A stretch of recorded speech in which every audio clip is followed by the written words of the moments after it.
খন্দিক বিৰতিৰ পিছত পুনৰ উভতি আহিছোঁ ডক্টৰ স্লাইপৰ মাজলৈ আৰু ইতিমধ্যে মই জনাইছোঁ আজি আমাৰ লগত আছে চেন্নাই এপল' হস্পিটেলৰ পৰা অস্থিৰোগ বিশেষজ্ঞ ডক্টৰ অৰুণ কান্নন।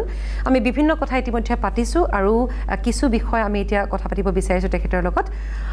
डॉक्टर हम ऑलरेडी बहुत कुछ बातें कर चुके हैं नी पेन के बारे में। अभी नी पेन अगर होता है, स्पेशली आर्थराइटिस होता है, तो नी रिप्लेसमेंट का भी बात आता है, तो सर्जरी मेनली जो बेसिकली आप एक सर्जन हैं, तो सर्जरी कितना इम्पोर्टेंट, मतलब किस हद तक जाने के बाद सर्जरी इम्पोर्टेंट होता है और प्रोसीड्यूर क्या होता है? तो नी आर्थराइटिस जैसे मैंने बोला था, सिम्टम्स के साथ भी एक्सरे के हिसाब से स्टेजेस में प्रोग्रेस होता है।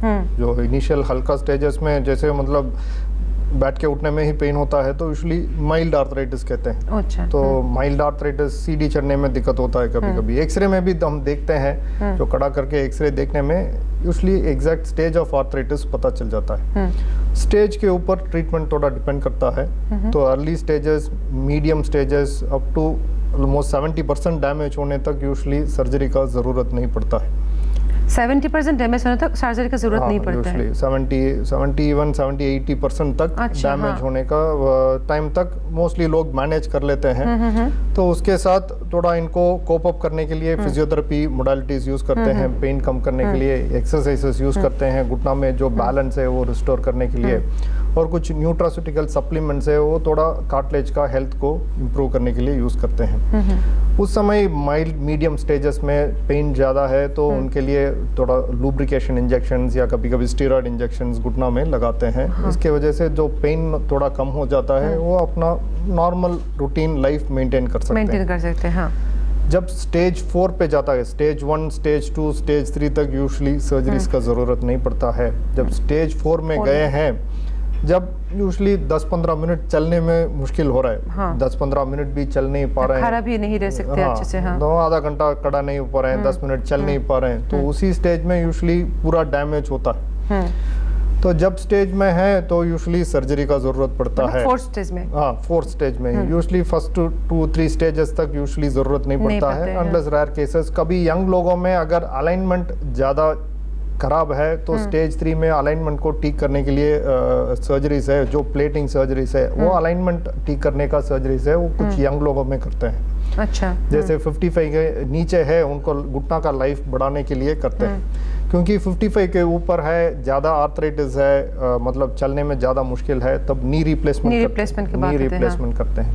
नी रिप्लेसमेंट भी एक मैकेनिकल कॉन्सेप्ट है। जो ग्रीस है वो ख़त्म हो गया, जो उसको शेविंग करके उसके ऊपर मेटल पार्ट्स और प्लास्टिक पार्ट्स लगाते हैं। तो वो लगा के फिक्स करने के बाद वो कार्टिलेज का फंक्शन को करता है, जो फ्रिक्शनलेस मूवमेंट देता है। मेटल और लो फ्रिक्शन एक पॉलीएथिलीन है, वो दोनों देने से इनका पेनलेस मूवमेंट मिलता है। तो वो यूजुअली वही जैसे मैंने बोला था, सबको ज़रूरत नहीं है, जो 4th स्टेज पे है, चलने में मुश्किल है, तब करते हैं। हाँ, एक्चुअली आप ऐसे बोल रहे हैं, मतलब 70% तक डैमेज होने तक भी ठीक हो सकता है विदाउट सर्जरी। सर्जरी नहीं करने से भी ठीक होता है। लेकिन अभी मतलब बहुत लोगों के साथ ऐसा होता है, बहुत डॉक्टर भी ऐसे बोलते हैं, मतलब नी का कुछ भी प्रॉब्लम है, यानी आर्थराइटिस स्टार्ट हुआ है तो मतलब सर्जरी, ऐसा भी होता है बहुत पेशेंट के साथ ऐसा होता है। तो मतलब उतना ज़रूरी नहीं है।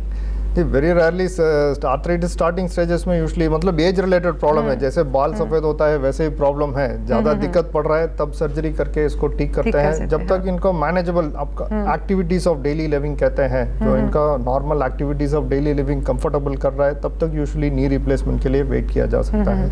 जब इनका एक्टिविटीज़ ऑफ डेली लिविंग, रोज़ का काम में दिक्कत ज़्यादा है, तब यूजुअली सर्जरी करते हैं। मोस्ट लोग देखते हैं, अगर विमेन देखते हैं, खड़े होके कुकिंग नहीं कर पा रहा हूँ, मंदिर तक जाके नहीं आ पा रहा हूँ, या मतलब शॉपिंग मॉल तक मार्केट पे नहीं जा पा रहा हूँ, इस स्टेजेस पे जब आते हैं यूजुअली सर्जरी के लिए चूज करते हैं। अच्छा। तो लोग भी इसी स्टेज में सर्जरी के लिए मतलब उनको भी प्रिपरेशन होता है, तभी सर्जरी यूजुअली होता है। 90% ऑफ नी रिप्लेसमेंट्स या उससे ज़्यादा भी बोल सकता हूँ इसी स्टेज में होता है। ओके।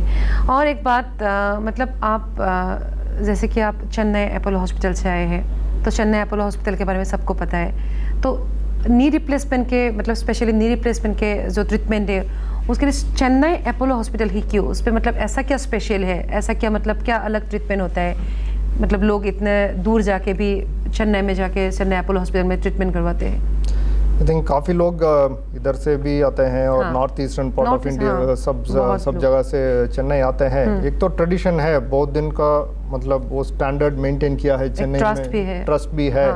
पहले मतलब वेलोर और चेन्नई दोनों जगह पे पीपल का फेथ है, ट्रस्ट है, और काफ़ी साल से मेंटेन करने के लिए काफ़ी चीज़ कर रहे हैं। उसमें से एक है टेक्नोलॉजी का फ्रंट में भी अप फ्रंट में रहते हैं चेन्नई में। तो जैसे मतलब कोई भी सर्जरी है, जैसे हिप का रीसर्फेसिंग आया था वो भी चेन्नई में इंट्रोड्यूस हुआ था, ज़्यादा हुआ था। नी रिप्लेसमेंट में भी रोबोटिक सर्जरी अभी कुछ सालों से चल रहा है। तो टेक्निकली जो लेटेस्ट है, वो जो सेफ है वो यूज़ कर रहे हैं, तो वो भी एक कारण है।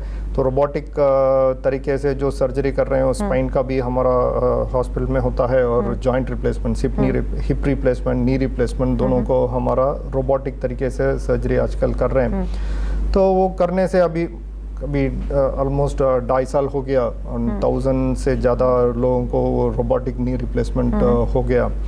तो उसमें से जो सर्जन और मैनुअल एरर्स है उसको अवॉइड किया जा सकता है, और जो हम सर्जिकल प्रिसीशन अच्छे से मिल रहा है। तो हम जैसे सोच के लगाते हैं, मतलब यूजुअली घुटना का शेपिंग करना है, शेपिंग करना हाथ से हो सकता है, रोबोटिक से हो सकता है।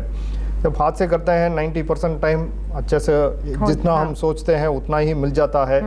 कभी कभी थोड़ा ऊपर नीचे होता है, ऊपर नीचे भी होता है। हाँ। तो वो एरर को हम रोबोटिक यूज़ करके वो एरर को भी अवॉइड कर रहे हैं। तो टेक्निकली जो हमारा एक्यूरेसी चाहिए वो मिल जाता है। अच्छा। और उसके हिसाब से थोड़ा रिकवरी 10% थोड़ा बेटर इजीली होता है। और लॉन्ग टर्म में भी अलाइनमेंट अच्छा है, एक्यूरेसी अच्छा है, तो लॉन्ग टर्म में भी वो जो इम्प्लांट का लाइफ है वो थोड़ा अच्छा होना चाहिए, यही हम सोच रहे हैं। पर रोबोटिक आके अभी 4-5 साल ही हुआ है, 20 साल 25 साल देखने में ही पता चल जाए, क्योंकि नॉर्मल नी रिप्लेसमेंट भी 20-25 साल एवरेज चलता था। उसको बढ़ाने के लिए रोबोटिक यूज़ कर रहे हैं। और आप अभी गुवाहाटी पे है, तो गुवाहाटी पे अगर इधर किसी को अगर आपसे मिलना हो तो आप इधर कहाँ पे अवेलेबल है?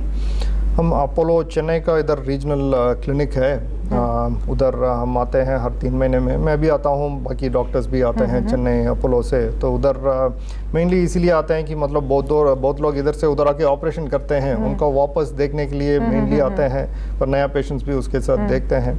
तो इधर से बहुत लोग उधर भरोसा करके आते हैं, तो उनका जो फॉलोअप है वो थोड़ा आसान करने के लिए मेनली इधर आते हैं। बहुत बढ़िया। हाँ।